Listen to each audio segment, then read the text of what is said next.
भगवान को एक सबसे जो प्रिय है, भगवान का ब्रज में सबसे प्रिय क्या है?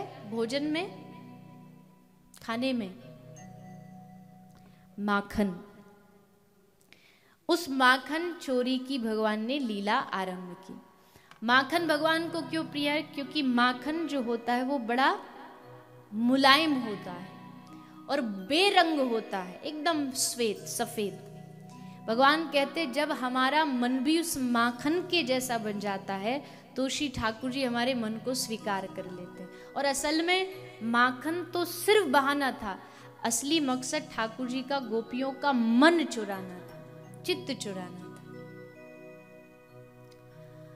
और माखन कहां से आता है? कहां से आता है?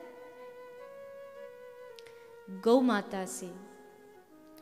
पर आजकल के बेचारे हमारे छोटे छोटे युवा बच्चे हैं, पढ़ रहे हैं, उन बेचारों को ये भी नहीं पता कि ये जो माखन है ये कहाँ से आता है, इसका स्रोत क्या है, गाय की हमारे जीवन में क्या महिमा है। क्योंकि घर पर परिवार में कोई गौ माता की चर्चा नहीं होती। देखिए आप सब भारत भूमि से बहुत दूर बैठे हैं। अब उस भूमि से दूर बैठे रहने के कारण आपको और अधिक ज्यादा मेहनत करनी पड़ेगी अपने बालकों में, अपने बच्चों में भारतीयता को लाने के लिए। क्योंकि हर एक जो बच्चा है जब वो अपने धर्म की चीजों की जब वैल्यू समझेगा, उसकी महिमा समझेगा, तभी तो वो अपनी आगे आने वाली पीढ़ी को उसका महत्व बता सकता है। और गाय का क्या महत्व है ये तो आज मैं कोई नई बात लेकर के तो आपके सामने आई नहीं हूं। हमारे सनातन धर्म की जो नींव है वो गाय है। वेद कहता है धरती 7 स्तंभ 7 पिलर्स पर खड़ी है। गौभिर विप्रैश्च वेदैश्च, जिसमें पहला जो पृथ्वी का स्तंभ है वो है गाय। दूसरा है विप्र ब्राह्मण, विप्रधेनु सुर संत हित लीन मनुज अवतार। भगवान क्यों मनुष्य बने? विप्रों की रक्षा के लिए, धेनु गाय की रक्षा के लिए, संतों की रक्षा, उनकी सेवा के लिए।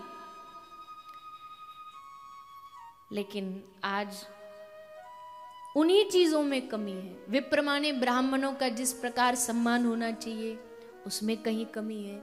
गौ माता का जिस प्रकार सम्मान होना चाहिए उसमें कमी है। और ये कमी तभी दूर होगी जब चाहे विश्व के किसी भी कोने में कोई बैठा हो, घर में गाय नहीं है चलेगा, लेकिन दिल में गाय जरूर होनी चाहिए, दिल में गौ माता होनी चाहिए।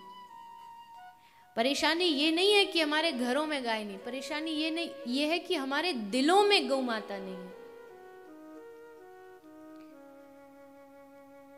गौ माता की जो महिमा उसको बताते बताते महापुरुषों ने कोई शास्त्र नहीं छोड़ा, कोई वेद नहीं छोड़ा।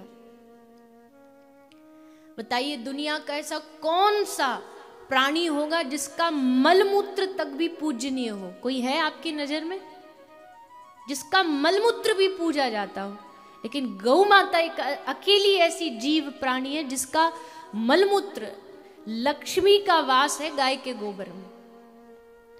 लक्ष्मी जी का निवास, गोवर यानी गाय का वर, गाय का वरदान वो गोवर है। ये बात लोगों को नहीं समझ आई, लेकिन धीरे धीरे जैसे जैसे आयुर्वेद ने रिसर्च की, यहाँ तक कि विज्ञान ने भी धीरे धीरे चीजों को समझा कि अरे भारतीय इतने गाय के पीछे क्यों पड़े, चलो कुछ खोजा जाए।